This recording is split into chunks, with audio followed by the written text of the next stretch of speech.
Hey friends, I want you to imagine that tomorrow you woke up and you had a hope about you and a peace about you. And you woke up and you were grateful for the day and you were moving through your life and things were just peaceful. You were getting your kids off to school and your husband off to work and you were getting ready for the day, whatever that looks like for you. And things aren't bothering you. You're not worried or anxious about stuff. Your mind's not running a million miles an hour. Now, that sounds good, right? It sounds good to me. I'm gonna guess it sounds good to you too. This is my encouragement to you, my friend. This is a thing that you can have. It's a thing that I can have. We can live a peaceful life like that. Isn't that amazing? And we can't do it on our own. It is one of the fruits of the Spirit that God has given us, self-control. And so part of being self-controlled is controlling our emotions, the way we act, the way we react, if we're proactive or reactive in every day of our life. Like, we get to decide a lot of how our days go. Now, there are things that happen to us, like, don't get me wrong, stuff happens.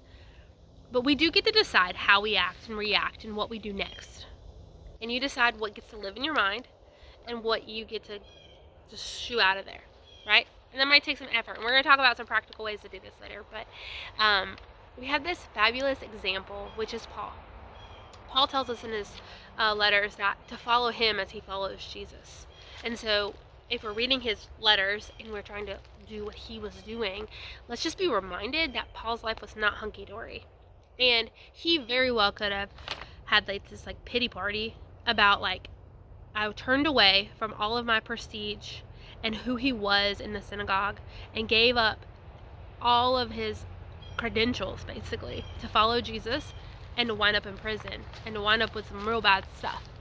And he didn't. He was self-controlled. He wrote the most encouraging books. And we get to live our lives trying to follow the example and the things that he wrote in a lot of the New Testament. And so if Paul can do it, I'm not saying you're Paul. I'm definitely not a Paul. Like, that's not a thing. But I do have the same God that Paul has, and so do you. We have the same Holy Spirit living within you, living within me, and living within you. It's the same Holy Spirit that Paul had. So let's be encouraged by that we have the ability to not have pity parties, to live for Christ through all the things, to live out the fruits of the Spirit that God has given us. Like, that is amazing. It's totally amazing. So before I go too terribly far, I want to remind you, or tell you if you didn't know, that I just created a free resource, and it is practical steps to live your priorities out in your life, to create rhythms in your life that are personalized to you. This is not a cookie cutter thing. It is a step-by-step guide to take your life and your situation and apply it to your world. And so it walks you through setting your priorities to actually making time for each and every one of those things, and even possibly getting rid of some stuff if you need to, and delegating stuff out if you need to do that as well. So all of that is going to be linked in the description, so grab that down there. All right, so let's move on, right? So here's the big problem. We live in a busy, narcissistic, entertainment, instantaneous world. And even more of a problem than that, we live in a fallen world. This is not the world that God intended whenever he created the world, but it is the one that we live in that's full of sin. And so it's easy to get frustrated or annoyed or wonder what people are thinking when they're acting the way they are, and letting all of that into your head. It's just not a good thing, because it doesn't do anyone good, not them, not you. And honestly, oftentimes people do stuff to us that they're completely unaware that they've done. So now you're living in your mind going over and over and over something that they're unaware that they even did to you. Like, and now the only person hurting is you. So let's let some stuff go, guys. All right, that's extra. So let's get right on into the practical steps. I have 3 practical ways for you to live your life in control of your emotions. So here's the first one, okay? Don't roll your eyes because it's gonna sound super simple and you're gonna say like, of course, but like, are you doing it, right? So like, take a look, are you doing this?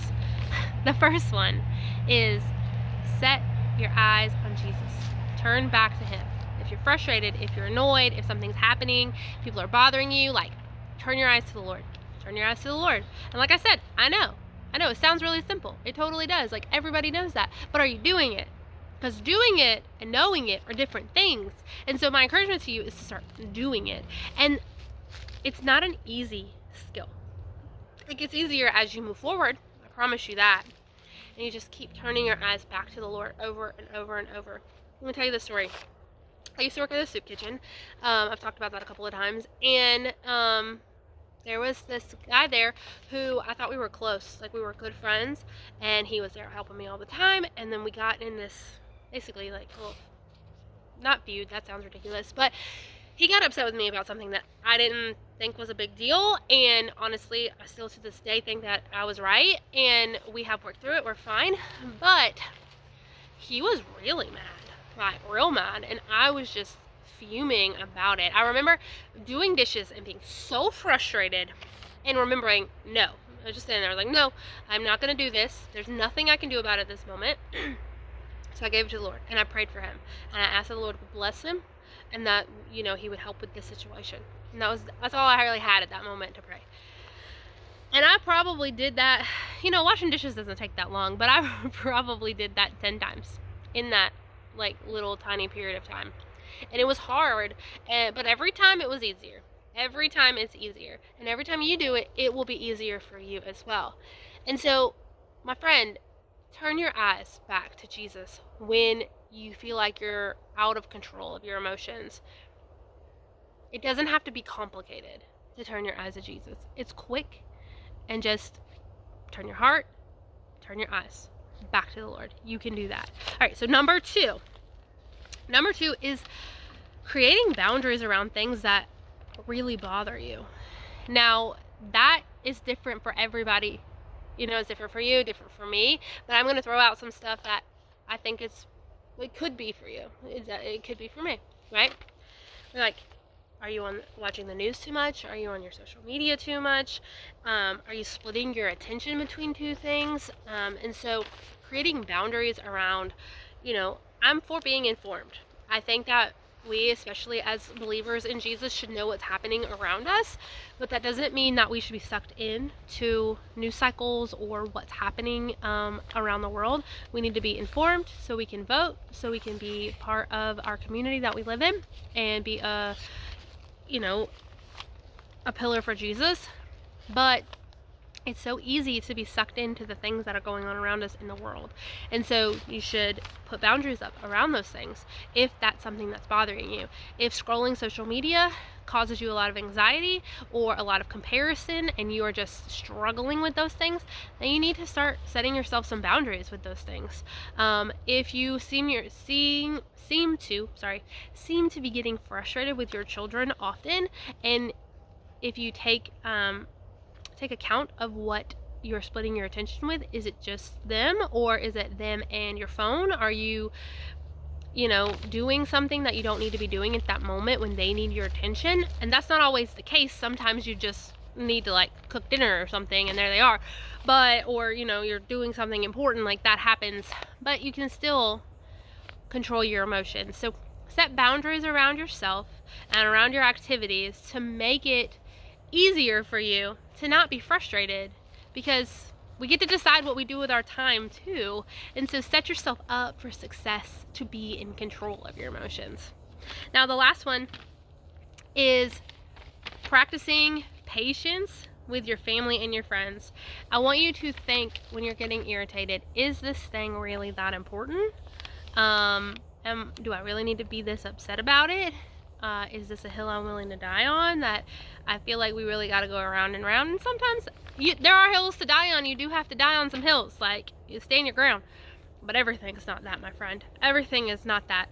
And so, can you practice patience with the people that are in your vicinity that often get the brunt of our frustration. The people that are closest to us often get that, and that's not fair to them. They're the people that we love the most, and just because they're around us more often, they shouldn't have to, feel our wrath when we're frustrated. So practicing patience is also a skill, and it's not easy, and nothing I'm saying is complicated, but it's not easy to necessarily do too, and it requires inward reflection, leaning on the Lord, and trusting that He will give you the strength to be able to do it. Now, those are the 3 things, right? Turn your eyes to Jesus. Set boundaries around the things that you know frustrate you the most. And practice patience. All not difficult. All not complicated. All kind of difficult. But my friend, I know you can do it, because we have been given the Holy Spirit that leads and guides each and every day. And so we can be in control of our emotions and what we allow going on in our head. Because if we can control this, then we have more to say about what we're doing and what kingdom work we're doing, and what our life looks like, and how calm and peaceful our home is. And that is amazing. So you, as a mother, as a wife, have a lot to do with the culture that is in your home. Not everything, but a lot. More than you probably think. And so what you're doing and how you're acting really changes the temperature of your family. So my friend, let's live at peace, and let's do these things and live godly lives that glorify the Lord, protect our family, and are just wonderful. All right, friends.